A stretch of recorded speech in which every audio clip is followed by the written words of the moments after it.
that is actually a very, very big benefit.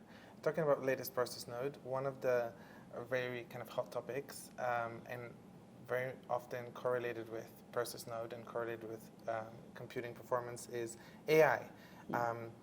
So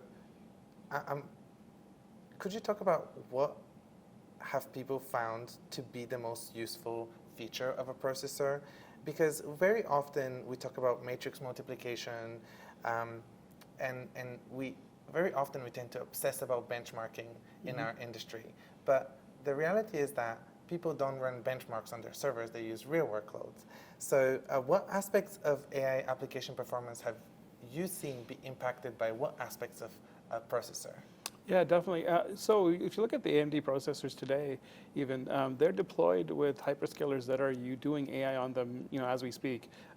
So we have some major companies that have talked about their AI usage. For example, Tencent and WeChat had actually talked about how they utilize the recommendation engine solution, and there are many others that are utilizing AMD's silicon for it. Where we really shine is that we provide just the best general purpose processor, and you look at inference, and it's really a series of pipeline steps, right? So you have to get the data, you have to pre-process the data, then you have to do the inference, then you have to do something with the result.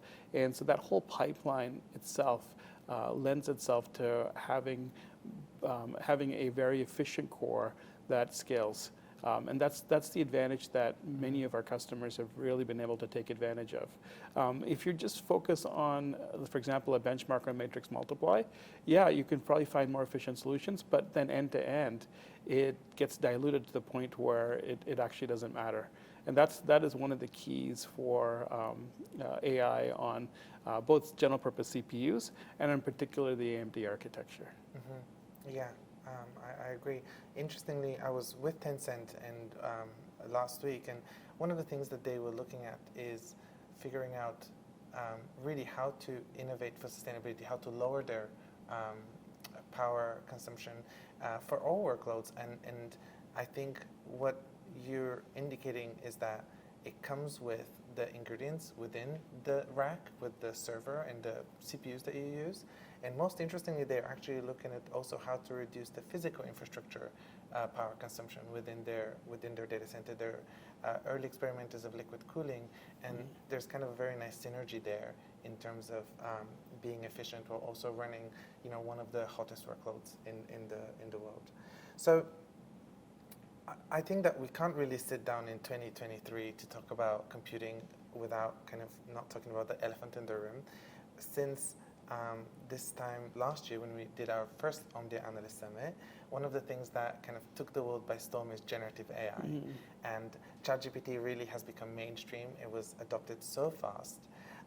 And one of the things that we've done a lot as analysts is research how the training is done on ChatGPT. That's been quite well documented.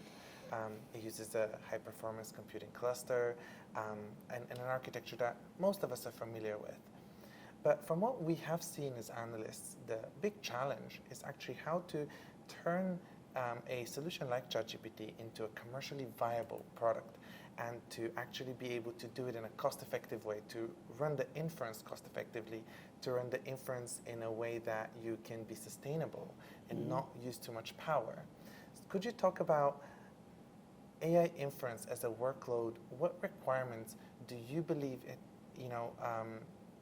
it has, and how can we run AI inference in an optimal way?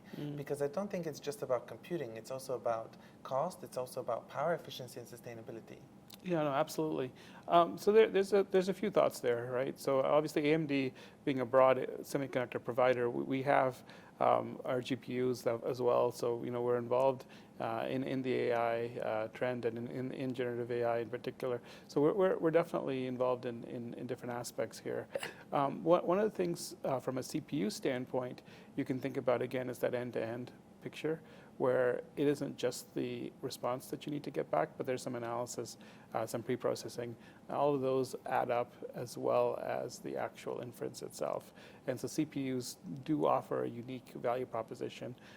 within the actual inference itself, we have partnered with folks working on sparsity. One company, Neural Magic, for example, has shown some tremendous results on Genoa CPUs, like up to like 1,000 times better than kind of off the shelf, unoptimized like Onyx runtime type of code, and this actually opens up doors for even thinking about how you could do generative AI inference, perhaps on a CPU. By the way, broader picture, we're seeing AI is really becoming part of a toolbox that programmers use.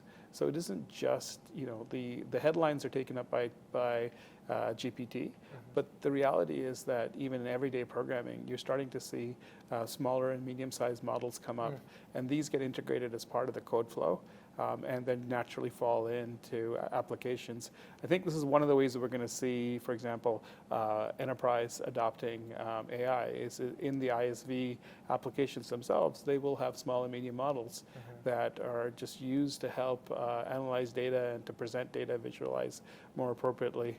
I mean, you'll see right now, even with like Microsoft Office, they have that little sidebar that shows all the different recommendations for how you want your slide to look, and that's probably a small AI model. And so you have things like that starting to kind of percolate its way into user interface design and data analytics. Those kinds of elements will start to proliferate. Oh, absolutely. One of the things that we looked at with my colleagues that kind of specialize in, really looking at how you program an AI computer, actually, in reality, there's a whole bunch of boring AI that we don't talk about that has tremendous business value. Yes. And they've done a few case studies of just how much money, a retail store has been able to save by deploying some very simple AI models. So I think, yes, we did talk about kind of you're right, about the headlines of, the coolest thing, but actually there's a lot of untapped business value in pretty simple AI models that could easily be run on, even on your phone, I guess. So certainly on a highly efficient processor. Yeah, absolutely.